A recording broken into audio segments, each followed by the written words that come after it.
Hello, everyone. Thank you for joining another live Future of Work podcast episode.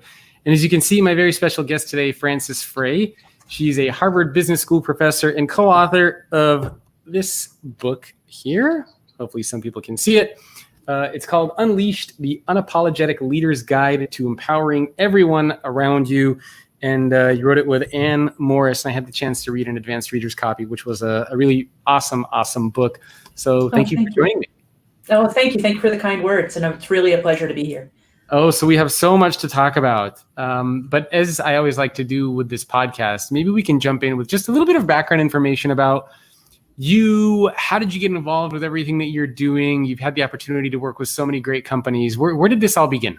Yeah, so I think a good plot point is when I joined HBS 20 years ago. So if that's far enough in the past. And I joined there and was in the technology and operations management unit and was studying and reading academic literature. I was really interested in operations. I was really interested in how to make things work and how to make things work better. I pretty quickly came to the conclusion that if it weren't for the pesky humans, operations would work beautifully. And then I got super intrigued by the humans and then realized that the humans were led. And then, so then that took me to leadership aspects, but the technology and the operations have stayed strong. So most of the companies I've worked with have they're either being disrupted by technology or they're digitally native. But everything I do is how to make people and organizations better. It's like that true operations focus. Very cool. And so I suppose after HBS, you started getting a lot of people reaching out to you from different companies to kind of advise and help them as well. Yeah, and that started, HBS, one of the missions is to stay very close to practice. If we are going to try to differentiate from any of the other business schools, we try to just be right next to practice. And so through the exec ed classroom, and then as a students I taught got further and further up in their careers, some would ask me to come in and be helpful. And indeed, when I went to Uber, it was a former student asked me to come and have a conversation with the then CEO, Travis Kalanick. And my response was no, because I read the newspaper, and it didn't matter which newspaper it was. But she convinced me that it was worthy of a conversation. She convinced me that she thought he was a very good man, trying to do the right thing and needed help. And he was asking for help. So I said, I'll go. I was suspicious, but I'm devoted to students. So I said, I'll go spend an hour. And I spent 3 days with him. We really just went through everything. And he asked for help in the areas where it occurred to me that those were the areas where I could be helpful and that he also needed help.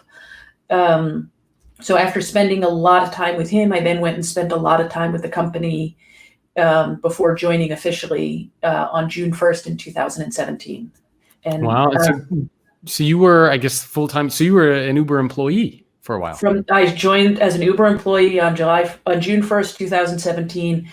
I think right in the thick of it. It's hard to imagine, I guess, now, but the company really could have gone either way at the time. And so I left it. I went on leave from HBS and didn't know how long it was going to take and was prepared to stay until we were done. And we were able to turn things around much, much quicker than I expected. So after less than a year, the culture was completely transformed. We had done a massive amount of executive education. The leadership team was working really well together. A new CEO was there, and it felt like my work was done. Very cool. Yeah, and we'll certainly talk a little bit more about kind of the Uber stuff too. But why don't we jump right into the book? Because right away, one of the first things that you talk about at the beginning of the book is the big assumptions, or one of the big assumptions that people have about leadership, which you say is incorrect.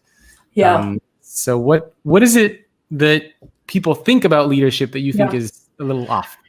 So I think that for the last decade or two, we've spent a lot of time collectively. We have spent a lot of time building leaders up and getting them to inspect themselves, and just really, like, the metaphor is we've just put a mirror in the office of the leader and just said, like, look at yourself and focus on yourself a lot. And Anne and I found that the limits to focusing on yourself are behind us, that leaders don't need any more focus on themselves, that leaders need to focus on other people. Indeed, the definition we use is that leadership is about making other people better, first as a result of our presence, and then in a way that lasts into our absence. And so we're really trying to change the mirror on the wall to a window. And instead of looking at themselves, it's, I want to go and look at others. I want to be, when I walk into a room, I don't want everyone to think of me. I want me to think of everyone else and how I can set up other people. So it really is, it's just like a switch in your mind, but it is a 180-degree switch. Yeah. So leadership isn't about you, it's about other people. Yeah. You just said it much quicker and much more briefly than I did. Well, I think you wrote that actually in the book, or maybe I made it up. I don't know. Yeah. But I love that. That's that's kind of the crux of the argument, right? Is you want to be a great leader, you focus on other people, not just on yourself. Yeah. So I'm kind of curious, if you were to look back at your career or throughout the history of leadership, would you say that leadership has changed much over time? I would. I think that the scope that any leader has to deal with has just increased dramatically. So a CEO today is dealing with not just the same issues that a CEO, a decade ago was dealing with, but then also, if we take current events, also a global pandemic, also racial injustice, also shareholders from all sides, like customers care. At Uber, what was amazing to me, and one of the reasons I fell in love with the company, is how much of the riders cared about how the drivers were treated. I don't think 10 years ago, one stakeholder was arguing on behalf of another stakeholder. So it's, I think that the leadership of organizations, their scope has really expanded dramatically.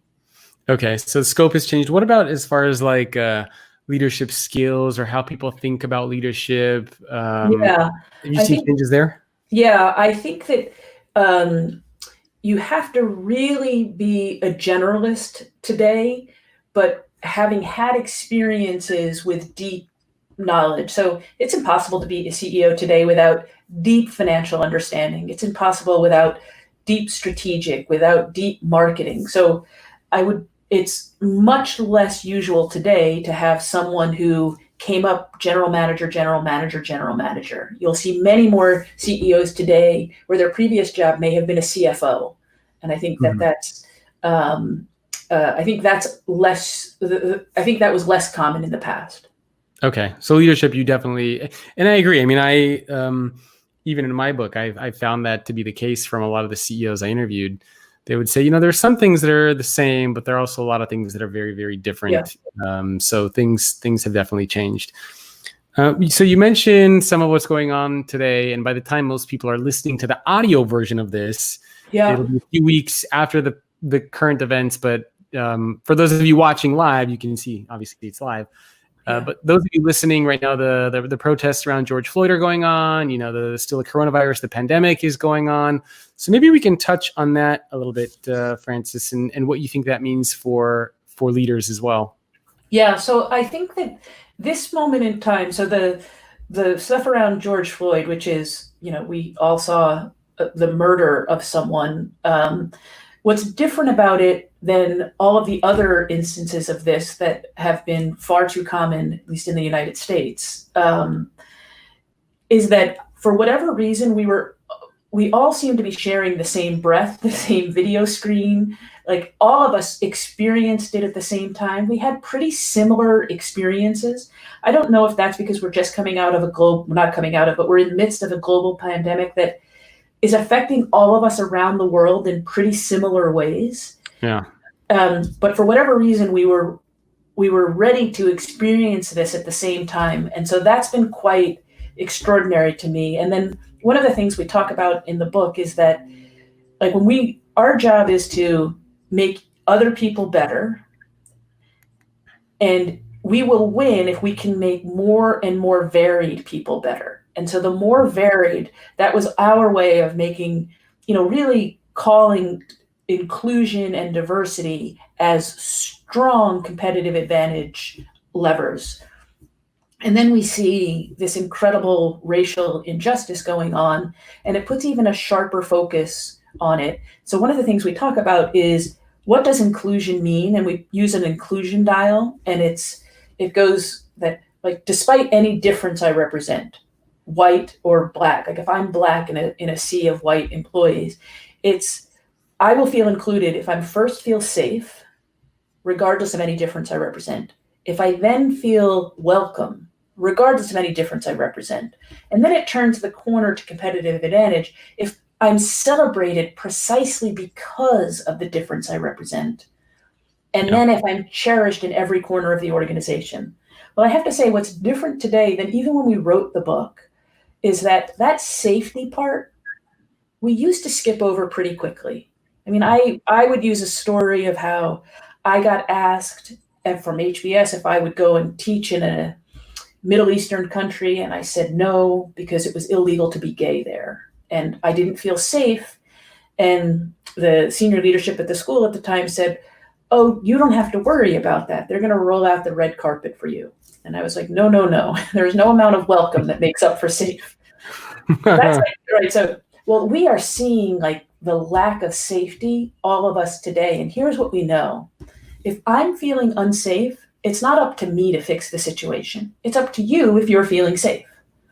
And if you're feeling unsafe, it's up to me. And so when we see all of this racial injustice, I think what we're learning now, look at the amazing CEOs that are stepping up from every organization that we can imagine, all saying, we are now going to take action. Like race is not a Black person's problem. Gender is not a women's problem. Like we are now going to take action on behalf. And honestly, we're tragically sorry. And this is one of the other things that we've learned is that if you want successful change, I've only ever seen it work when three things occur.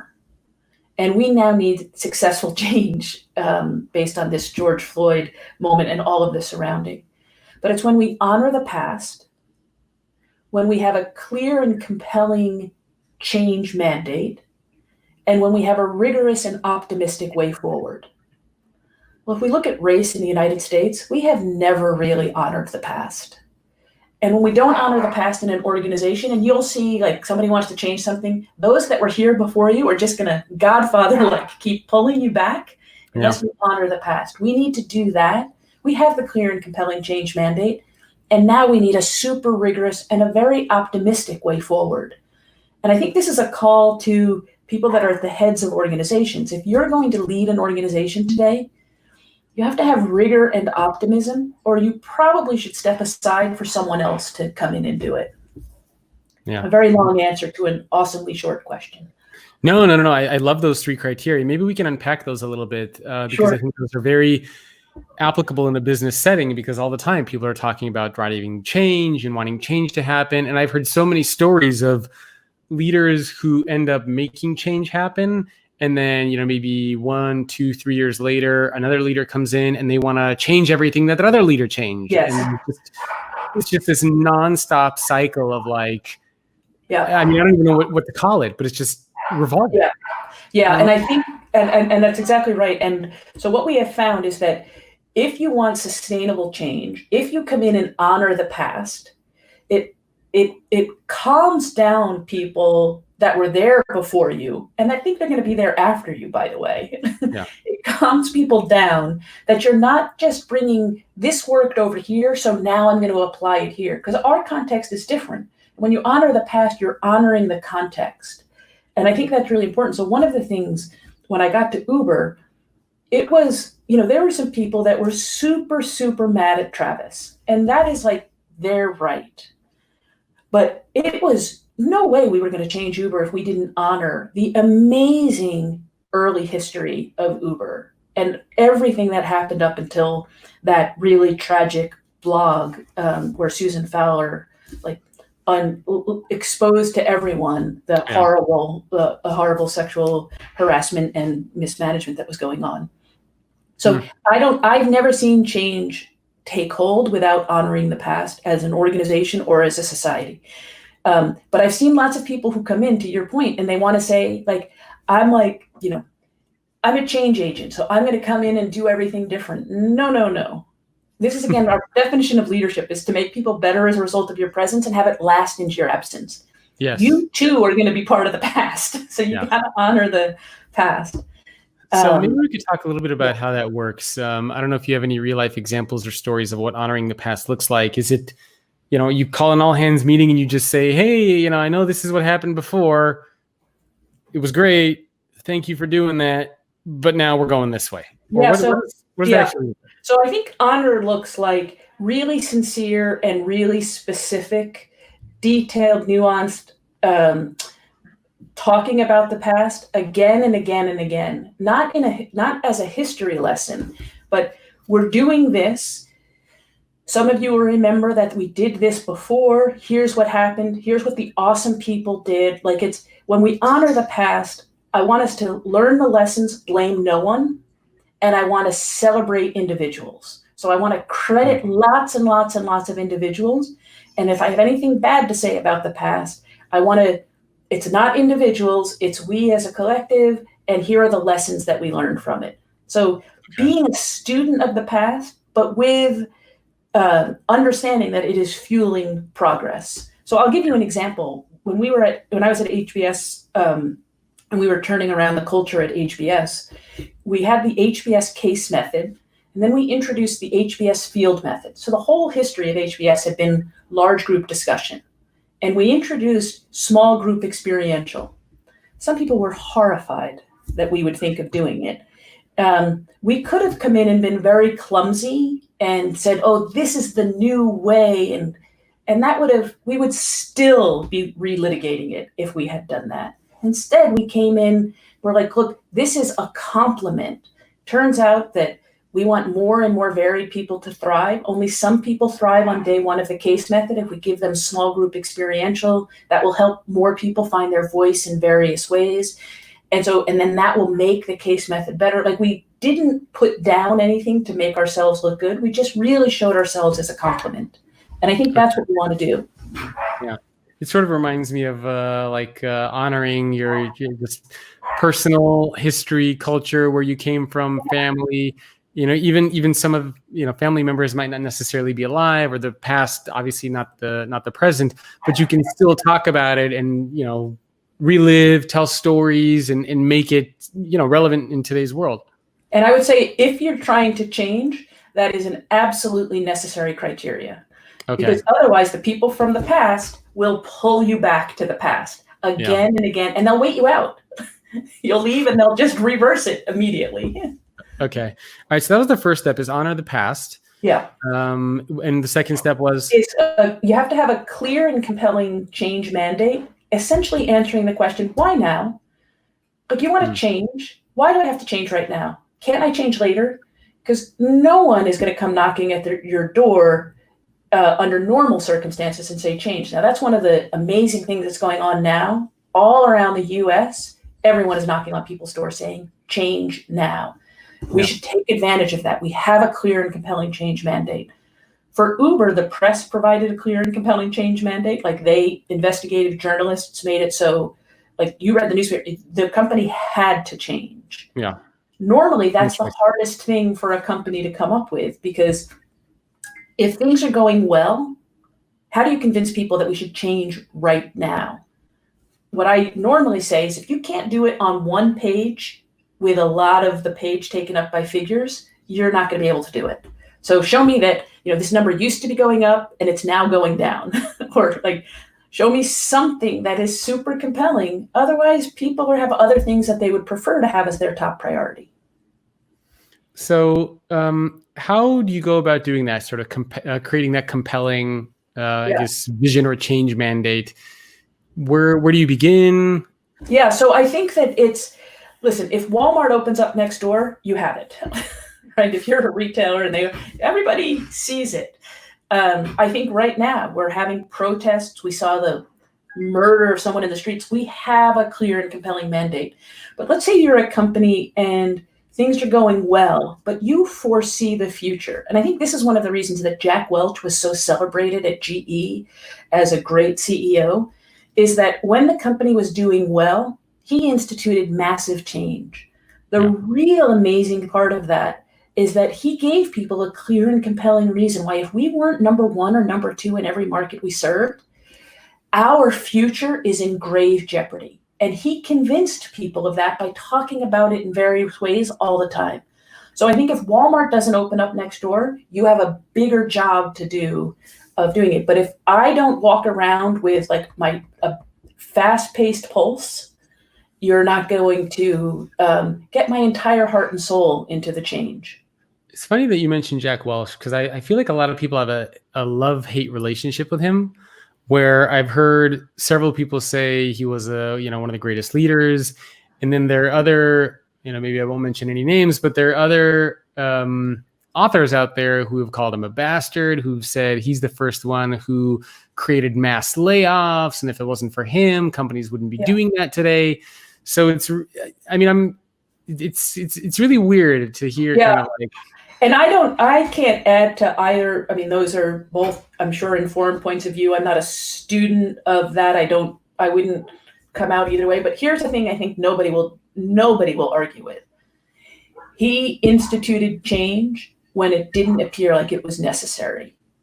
Yeah. No question that he did that. And I have to tell you, when the organization was close to being on top, he instituted change. Now, some people are going to say the bastard, and some people are going to say, but there isn't any question that he did it. And he created out of his mind a clear and compelling change mandate because he saw the future and was terrified for it. And then he found a way to make that effective in the present. Now, again, whether or not he should have or not, I'll leave that up to other scholars. What does a compelling change mandate look like? Is it a couple sentences? Is it something that is about fear, or is it hope, or like if you have any guidelines? Well, the hope comes in the optimistic way forward.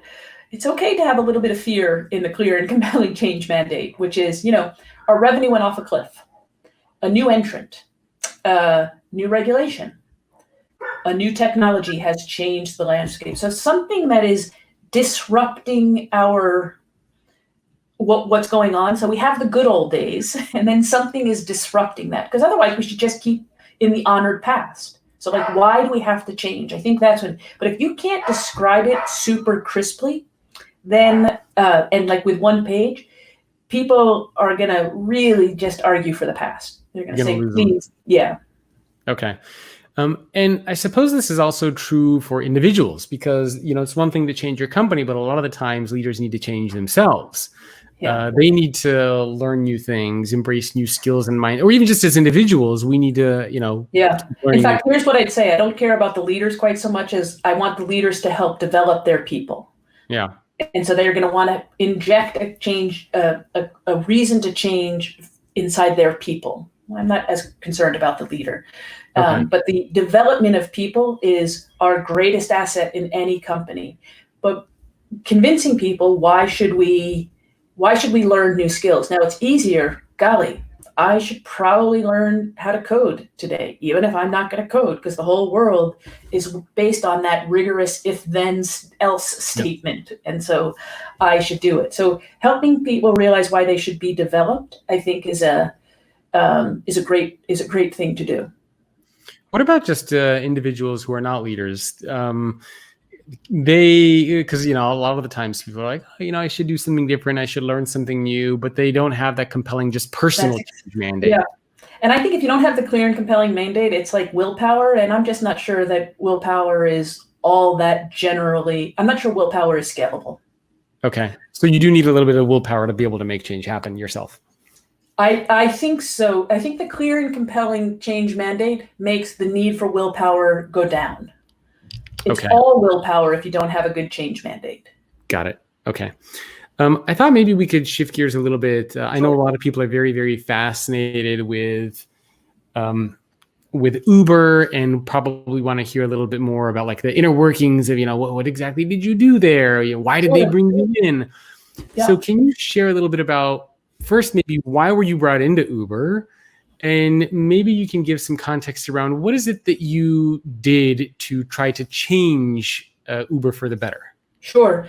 And I think that, so it was, we had just finished doing a turnaround of the culture at HBS. And so HBS had a long history of having demographic tendencies associated with the students that would thrive. So men had higher grades, men had higher self-reported satisfaction than women, as one example. Okay. We set out to change that, and were able to close all of those gaps in a year. Importantly, it has lasted several leaders since then. So to your point, it didn't stop with the next people that came in and the next people that came in. Although at some point, I think there is a statute of limitations. Maybe after 4 or 5 leaders, like it has to be redone. And what we learned there is that we closed the gap in satisfaction between men and women, but the satisfaction of men went up as well. So there was like a 35-point gap on a scale of 100. So the women got a lot more satisfied, and the men also became more satisfied. And so we had learned, so I had been coaching companies how to do it, but this was the first time I did it as a leader. And by I mean a team, but it's the first time I participated in it, like instead of advising people. And so it was, that had just happened. And then the challenges that Uber had were on culture and different people thriving, for sure, on gender side. And so that's why they asked if I would come in, is because I had been successful at advising, and then I had done it once. And so when I got there, the first thing I did was first look to see, are there like bad people here? Because then I don't want to stay. And if you notice, what happened in Uber is we separated from 20 people in June of 2017. There were almost 15,000 employees. So the number of, bad fits was like 2 small handfuls, which is super unusual. Like, it's not, if I read the newspaper, it looked like there were going to be thousands. It wasn't thousands. But here's the insight that we had. Of all of the complaints that came in, because once the Susan Fowler blog came out, Uber, and I wasn't there yet, they called me after it, but they opened up every channel of, and this is what the company does. After there's a crisis, the hotline, the app, the phone, the Ask Me Anything meetings, like you just surface from everywhere all of the problems. And of all of the problems that were surfaced, well over 90% had to do with a person and their manager. There were 3,000 managers at Uber. So there were either 3,000 bad people, or Uber was doing something systematically to not set managers up for success. It very quickly found out that it was the latter. And here's what was going on. You'd get hired as an individual contributor, and then the company was growing so fast that like 5 minutes later, you get promoted to a manager.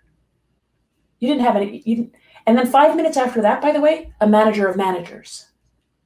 Turns out that management is a skill that can be taught, but no one was teaching folks. So we had to teach people how to manage, like how to give effective feedback, how to set goals, all of the basics, including then how to be inclusive, how to set people up for success.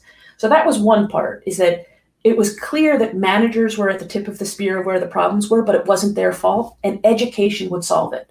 So we go ahead. I was going to say, I love that you mentioned that. So here I have a copy. So this is my new book, which came out just a couple months before yours. Oh, good. Congratulations. It's beautiful, by the way. Oh, I had a designer do this one. Yeah. So I found a lot of the same stuff that you found in your book. So I interviewed 140 CEOs and surveyed 14,000 people with LinkedIn. And I found a lot of the same stuff to be true. And one of the big challenges I found is that a lot of, a few things. First, a lot of leaders thought they were doing a very good job of practicing the necessary skills and mindsets required to be good leaders. But the people who worked for these leaders said that their leaders were doing a terrible job of practicing them. Of course. Yeah. And then the second thing I found is that most people actually don't get into any kind of leadership training until being in the prime in their career. Yeah. Like, you don't get into leadership training until you're in your late 30s, early 40s, but you become a leader at some point in your mid to late 20s, your first time being a leader. Frontline managers were like everything at Uber in terms of the experience people were having. Yeah. And I Yeah. suppose it's because most people think that you can only get leadership or management training for the exclusive few after you've kind of climbed the corporate ladder, which is It's insane. crazy. And so if we debunk that myth in this hour, that would be amazing. Yes, And I think everybody should have the leadership and the management training. Right. Like, why wouldn't you want everybody to have these Right. skills and mindsets? But if you look at when we got to Uber, for example, it's 3,000 people in like over 100 countries. Yeah. So now you have to, so you can't go and like do it in person. So then here's the amazing technological thing. And this is like the amazing part of Uber, and they partnered with HBS, and it's an amazing part of HBS. HBS had a studio. They still have the studio. It's called the HBX Live Studio. And there's 60 screens in this studio. And if I, as a faculty member, go in there, you can log in from anywhere around the world. You get your whole entire screen. It, after 5 minutes, will feel like we're all in one classroom together. It's amazing. That already existed. But when I went to Uber and I was like, oh my gosh, there's 3,000 people around the world. I said to HBX Live, look, I know you're optimized for 60 people, but we want to teach 2,500 people at a time. Will you? And they were like, nope, we're optimized for, I was like, look, we'll take all the technological risk. HBS is so good at perfection. We were like, we will take the risk. So the tech team at Uber partnered with the tech team at HBS, which was thrilled to innovate. And then we learned how to do it with 60 people live, but then 2,500 people who we called in the Sky Deck who could observe and have their own chats. It was amazing. We did reflections from everyone. Everyone learned the same amount from 1 to 2,500. So then now education is no longer a problem. Now you can educate the front line, because I couldn't fly in 3,000 people, or it would be like I'd have to turn things off. But we could do this, for 4 hours from 7 to 11 at night, or from 9 to 12. In fact, Uber was so committed to this that we held every class repeated 3 times so that we could do it in convenient time zones for everyone around the world. Because one of the problems Uber had before is that they didn't reveal as much empathy as they needed to. Neither to the drivers nor to the employees in all instances. And by our saying to people in Asia, look, the HBS faculty got up at 2 a.m. to teach them. HBS faculty had never gotten up at 2 a.m. before. Yeah, I was going to say. And you know what? HBS faculty thought it was the most amazing group of students they've learned. And I still think it's the greatest learners I've ever been around. They just were so grateful. And the need for the language was, the need for the education was so palpable to them that they soaked it in. And so we did leadership and strategy to great effect in that. Okay. Can you talk a little bit about some of the things that you were teaching these leaders? Sure. Yeah. So listen, at Uber, the first thing I saw when we got there is trust had broken down with various stakeholders. Class 1, how do you build and rebuild trust? Because and that's why we open the book with trust. If you don't have a foundation of trust, nothing else I'm going to teach you in leadership is going to matter. So it's not about you, how to build and rebuild trust. That was the first thing we taught. The next thing we taught is, how do you set one other person up for success? Just one person. We use stories from ancient Rome. In the book, we call it love, but it's really, how do I get the best out of you? And that's by having high standards and deep devotion. And there's challenges because sometimes we think they trade off and they don't. But we taught them how to set one other person up for success. So you could do each of your direct reports one at a time. Then it got super fun. How do you set a team of people up for success?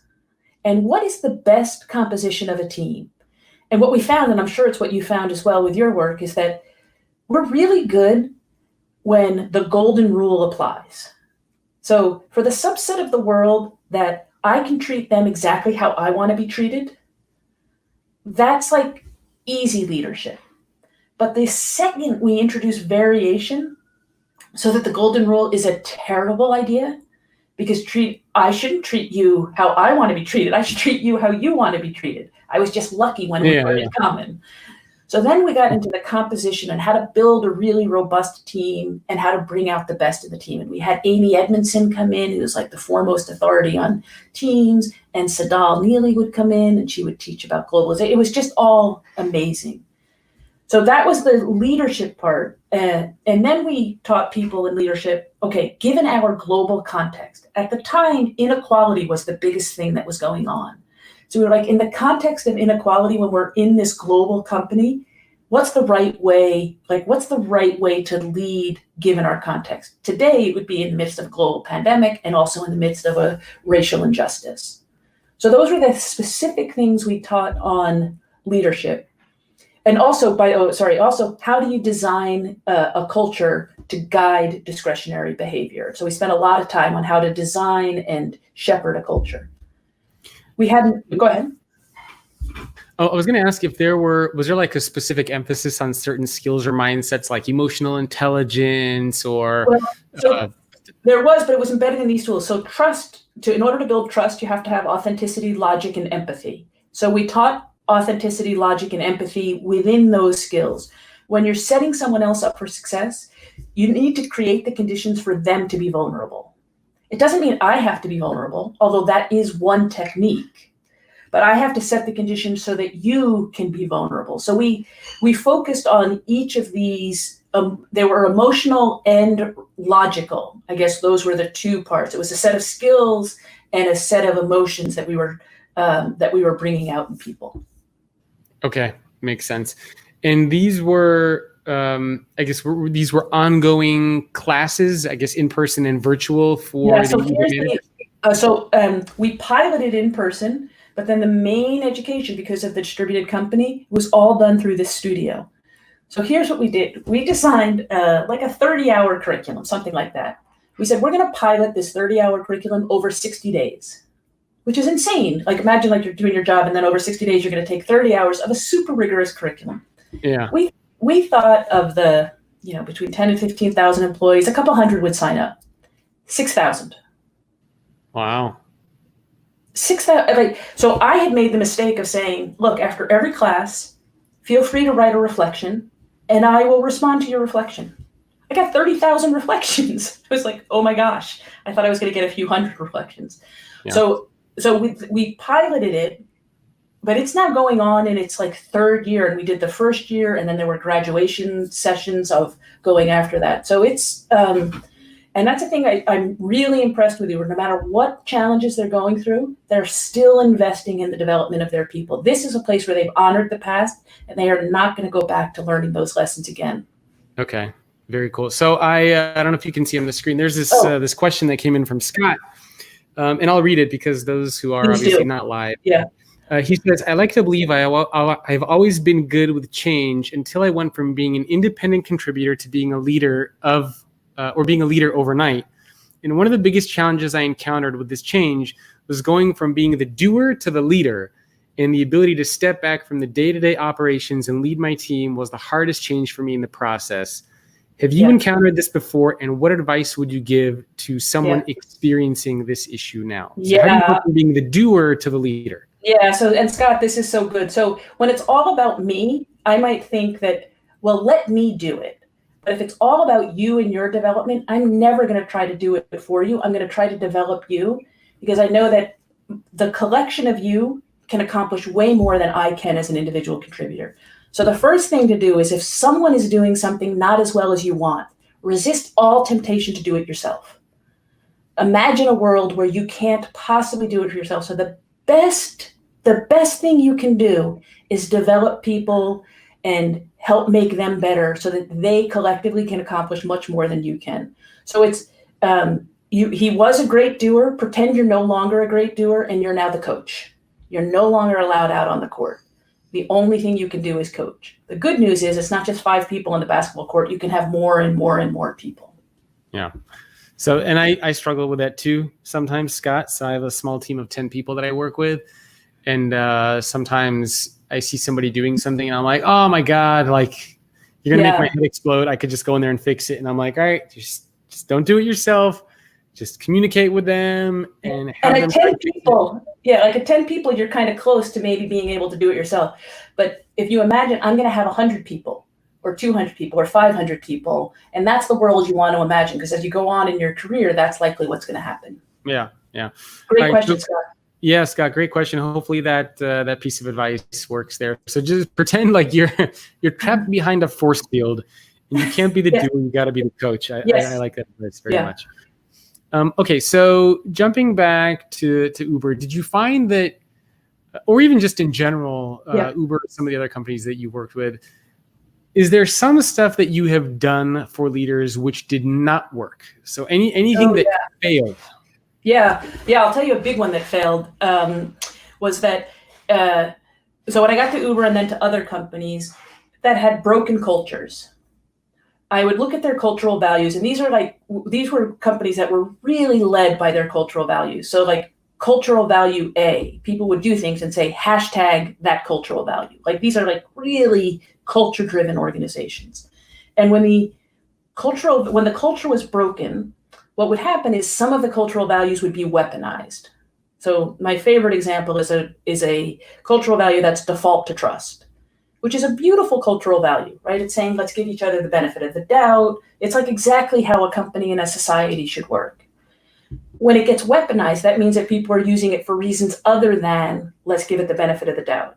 In fact, what happened was more senior people would want to stop junior people from questioning them. And so they'd say, default to trust, dude. like stop questioning. That's not benefit of the doubt. That was, repurposing it for your own selfish needs, what we call weaponizing.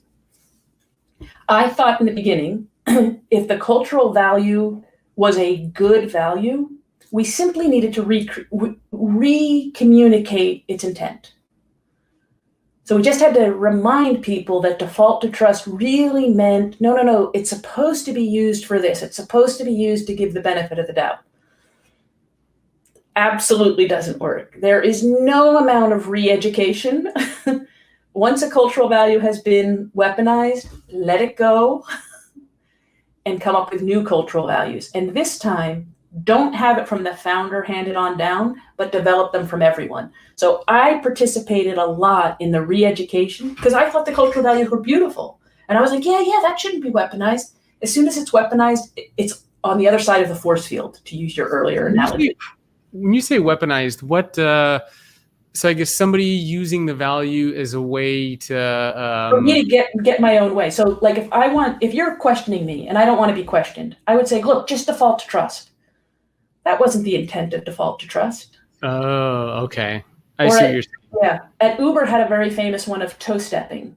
And that was meant that if you have a good idea and you're being silenced by your manager, it's okay to step on your manager's toes to surface the idea up in the organization, because we never want to lose a good idea. Well, some people started stepping on the toes of people going down the organization. Oh, I see. So your recommendation in that case is if somebody is, or if you find that the value is being weaponized, you just get rid of the value altogether. You can't, there's no amount of re-education. And that took me a long time. That took me too long to learn.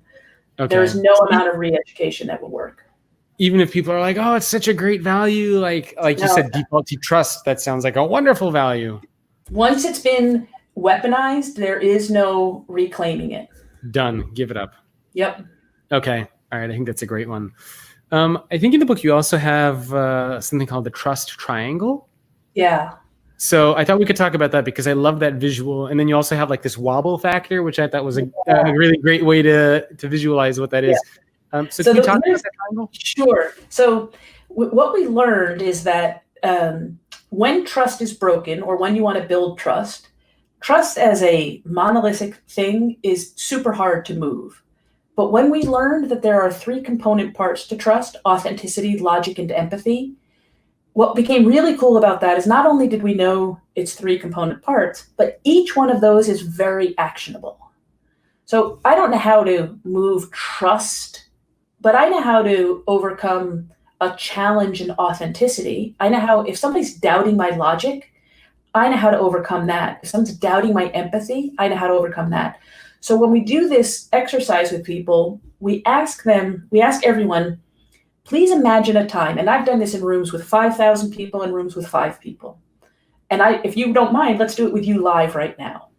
Sure, let's do it. All right. So I'm going to say to you, you're trusted most of the time, right? You're well respected. You're awesome. You write great books. I don't know about any of those things. So here's what I'm going to ask you to do, and this is going to be a little hard, and you're doing it live, but I think it's going to go well. Bring up into your mind's eye a recent time when you didn't experience as much trust as you were trying to. So you're trusted most of the time, but when was a time when people didn't trust you, either a person or people, and we're going to call them your skeptics. Maybe it was, so put that in your mind's eye. I don't even need to know what it is, but have it in your mind's eye. Could have been at home, could have been at work, could have been anywhere. So then I'm going to give you 3 choices to identify what got in their way of trusting you. Was it that they doubted that you were being the real you?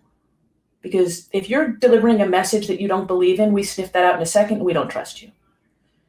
Or did they think your idea wasn't very good? So that's why I don't trust you. Like I'm not giving you the steering wheel. Your logic didn't feel rigorous enough.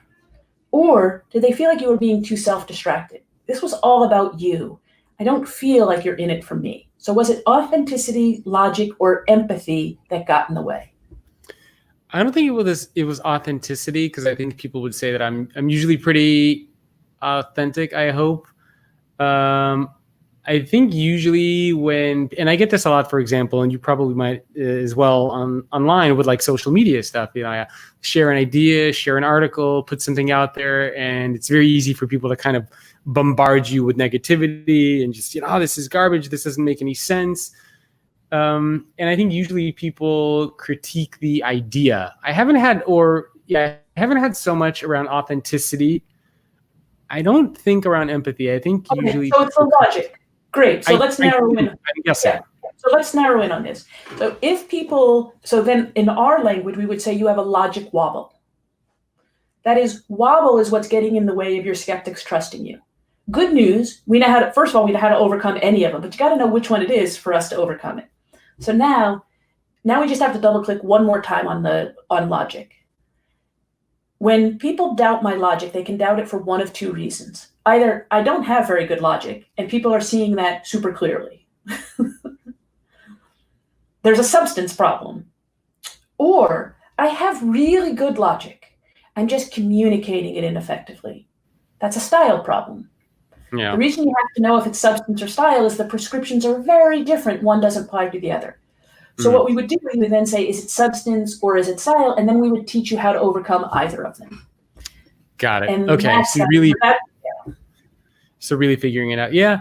I mean, I was thinking of another situation where this happens. So, one of the things that, and you probably do this as well, when you teach courses. So I have some like online courses that I've created over the past. And sometimes some courses will do really, really well. And sometimes other courses, regardless of how hard you try to get people to sign up for them, they don't do well. And then you try to figure out, is it like the messaging? Is it because the way I'm communicating the value of the course isn't there? Is it because people don't think the course aligns with who I am? So that happened. I've had that experience. Yeah. For sure. And what I would say is there's not one generic way to improve a course. You have to really get down to the micro diagnose. But here's the cool thing about trust. We now know all of its component parts. We know how to get to the root of all of it. And we can give you we do give you very specific prescriptions for how to overcome it. So we haven't met someone who wants to build more trust who hasn't been able to. But here's where we have failed. I can't create in you the desire to build more trust. So when someone says, oh, go help that person be more trusted, I can't. I can only, if somebody comes to me and say they want, I can't. It's got to be pull. It doesn't work in push. Got it. Okay. So you talk about all 3 of those wobbles in the book, and I suppose you can have several wobbles at the same time. I mean, you can, but we find that you typically have one in any short duration. I mean, you can, and we can help overcome them. But usually, if you have a logic problem, and let's say it's a communicative problem about logic, it's usually that over a bunch of. That just keeps repeating itself. And we have really great prescriptions for how to overcome it. Okay, got it. The other thing that I liked in the book, you have these 4 quadrants for leadership profile. And I thought this would be useful for people who are watching or listening. Maybe we can go through those quadrants so that people can identify which area they fit in. Yeah. So if as a leader, I'm trying to set another person up for success, there's 2 levers I have to do it. I have to set high standards. Very few people thrive in the absence of high standards. So I need to set high standards. I also need to reveal that I'm deeply devoted to your success. So if you imagine a 2x2, because this is going to be our quadrants of low to high standards on the vertical axis and deep devotion and low devotion on the horizontal axis. Here's the challenge. We all know that we want to set high standards and have deep devotion. But most of us, when we set high standards, we don't reveal that we're devoted to people. In fact, we get a little chilly. We get a little distance from people. And when we do show our deep devotion, we tend to insidiously lower the standards. So the quadrants, the name of the quadrants are, if I have high standards and low devotion, I'm in a position of severity. My reaction to being in a position of severity, I set high standards for you, but you didn't feel I was devoted to your success. And then I get feedback that I was a little chilly. And so then I scramble to really deep devotion and low standards. That's a position of fidelity. And a lot of us spend a lot of our time going back and forth between severity, severity, and fidelity. When I learn how to break out of that, that's when I get to justice. And high standards and deep devotion puts us in a place of justice. And the missing link, to your point of the 4, is that if I have low standards and low devotion, that's neglect. And it's interesting to think, who in your life are you neglecting right now? Yeah, no, I mean, I was looking at this quadrant for a while, actually, to see where I might fit in, or I suppose not even where I think I fit in, but where other people would think I fit in. That's exactly the question. And probably more interesting. Yeah, and I think what we tell people is you're not done the exercise until you can fill people in your life in every one of those quadrants. All of us has the ability to be in every one of those quadrants. And as a leader, we want you to be able to move into the quadrant of justice whenever you want. So you might not want to be in high standards, deep devotion for someone, but if you do, we give you the tools to get there no matter what your starting point. Okay. Got it. Which, I mean, the justice quadrant, I suppose, would probably be the best one for people to be in. So part of this, you talked a little bit about empathy earlier. So I thought maybe we could touch a little bit on empathy and self-awareness, which I think are pretty important factors. I think you've talked about them in your book as well. But it seems like that's essential for making any of this stuff happen. I do. So if trust is the foundation, which I think trust is the foundation, empathy is one of the 3 parts of trust. So if you can't reveal if people doubt your empathy, you're just not going to be able to do very much. Yeah. And the way to think about whether you're going to doubt my empathy. So I went to Uber, and one of the most astonishing things I saw when I was I went and was facilitating the senior team in between the Memorial Day to Labor Day when the CEOs weren't there. One of the most amazing things I saw is, one, while we were having a meeting, people were texting.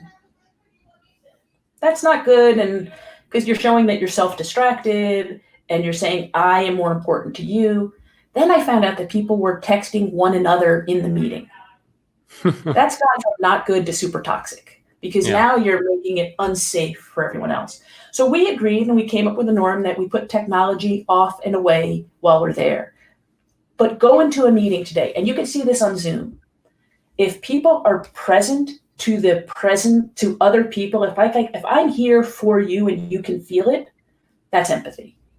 If I'm looking down, and now you told me before this meeting that you were going to be, because you're multitasking. I'm looking at questions and comments, yes. Yeah, so you're doing it on purpose. But let's say that we didn't know that.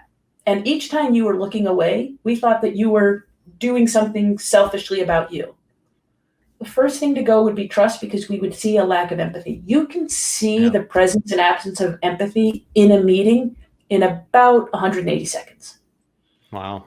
So what it means for individuals is, I encourage you not to bring extra technology into meetings, because it is super hard not to be lured into being self-distracted. And self-distraction is the enemy of empathy. And there's, people always need to differentiate. And I talk about this too, the difference between hearing and listening, where hearing is just the unconscious act of letting sound enter your ear. But listening is, like you said, practicing empathy, being there, present, aware, making the conversation feel collaborative. Not definitely doesn't happen when you're also on an iPhone. No, I mean, we've all had that experience, right? Where you look at somebody and they're looking back at you, but you could just mentally tell that they're who knows where they are in their head, but you got the eyes. Yeah, you got the eyes. What I'd say is they're not going to bring out the best in you. They are advocating their position of leadership. Yeah. Yep. So we only have a couple minutes left, so I have maybe one or two questions for you. Sure. So first is, do you have any advice for people who might be thinking, okay, I work for or with a bad leader? Yes. What do I do? Oh, great. So what you do is buffer that bad leader from everyone else. So that's the first thing is that, so like if they're your leader, please, your choices are you can dampen their effects of badness, keep them neutral, or amplify. Buffer, like dampen how bad they are so that you can absorb as much of it as possible. So you got to take one for the team, so to speak. Yeah, I think definitely. And I'm going to make it even harder. And you're not allowed to throw them under the bus as you do it. Ooh, okay. So don't say anything bad about the leader. No, if you do that, people aren't going to trust you because they're going to doubt your empathy. It's just going to be in a different direction. But you also don't need to praise them to make it look like you're kissing up. No, because then you'll lack authenticity. Okay, so shield them from, or shield their effect. Okay, so you shield their effect, but they're still a bad leader. They're still driving you nuts. They're still toxic. They're still negatively impacting you. Do you quit? Do you try to work with them? Oh, I wouldn't. Quitting is a long way down the road. So first of all, try to diagnose why are they a bad leader, and is it that they don't care? Is it substance or style? Is it that they don't care, or they do care but they're having a communication problem? And then here's the way to bring out the best in someone. Give sincere and specific praise when they're being a good leader. Don't bring up when they're being a bad leader. Just give sincere and specific. Oh my gosh, in the meeting yesterday, the team was on fire afterwards, and it was after you said this and this. It's after you did this and this. Give people a chance to know what they should do repeatedly. So educate them as a result of giving positive reinforcement of what you want them to do more and more of. That's usually very effective. Would you confront your leader? I don't give constructive advice until I have a very big reservoir of positive reinforcement. Okay. So if you're going to give constructive advice, and that's very different than confront, I don't really believe in confrontation, but if you're going to give someone advice to act differently to get a different outcome, I think the ratio has to be at least 5-1. So every piece of constructive advice I want to give, I have to already have given 5 pieces of positive reinforcement. Okay. So I like that idea of a reservoir. So think of it sort of like, like a tip jar or a swear jar, where you got to wait for that jar to get full before you can sort of take it out and take the credit in for the one. I'm not giving you positive reinforcement that's super sincere and specific. What I'm also saying is I see you. Yeah. Like I really see you. And if I really see you, you will start to open to constructive advice. Okay. So 5-1 ratio. Good. Yeah. From a lot of the organizations that you've worked with, from the leaders that you've advised, what would you say some of the toughest challenges are? Is it always about trust and psychological safety? Is that what they struggle with the most? I think they struggle with the most that it's about them.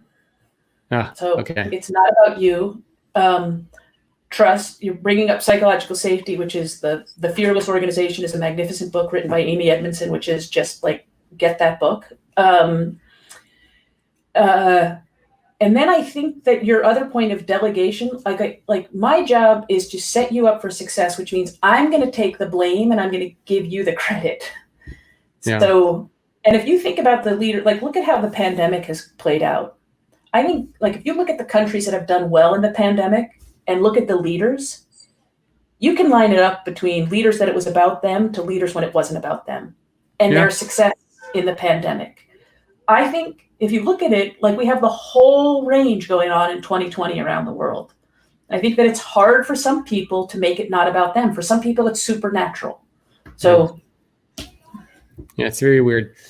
All right, and very last question for you, and this is more around things that leaders can do for their people. So there are a lot of leaders who listen to the podcast.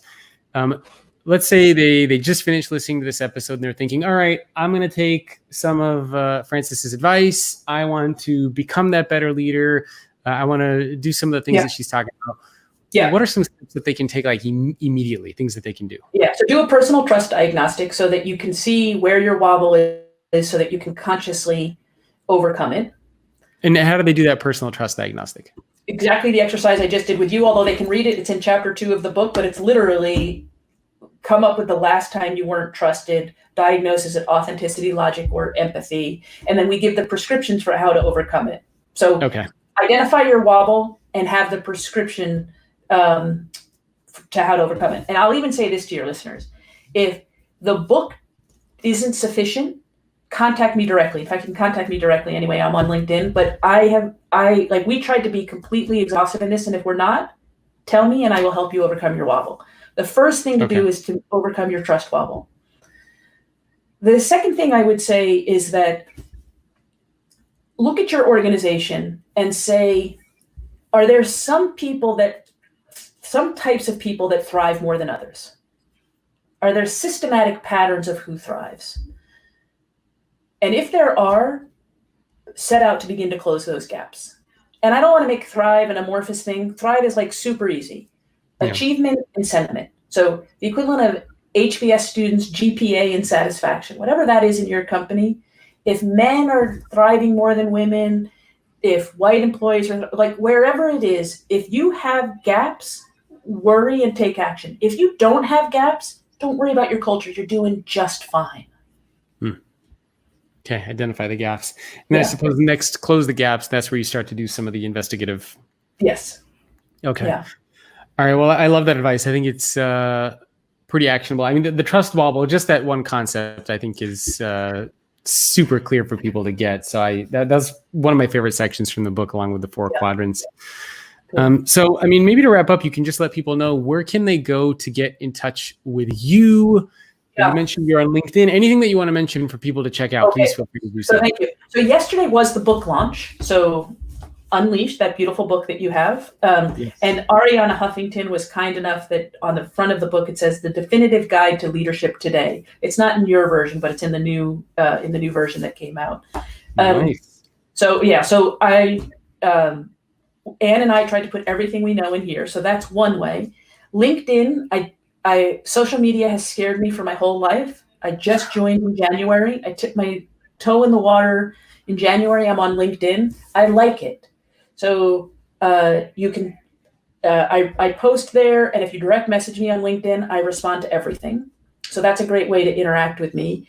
And then if you're wondering like what's going on in my world, the Leader's Guide, and maybe we can share this, but the Leader's Guide is www.theleadersguide.com. That's where we put everything. So that's like the book website, and we put all of our resources there, sample chapter and things like that. The Leader's Guide. I'm going to check that out too. Yeah. Okay, very cool. And congratulations on joining LinkedIn. That's a very big milestone. It's a very big milestone. And so far it's been since January, and I have no wounds. All right. I'm totally going to add you on LinkedIn right after we get off this. Okay. Well, thank you so much for taking time out of your day to join me and share some of your advice and wisdom from the work you've been doing. Yeah. And thank you for one, having the podcast, and two, thanks for the invitation. I really appreciate it. My pleasure. And thank you everyone for tuning in. Again, my guest has been Frances Frei. Check out her brand new book. It's called Unleashed. And I love the subtitle, The Unapologetic Leader's Guide to Empowering Everyone Around You. And I'm sure I will see you all very, very soon. Thanks again for watching.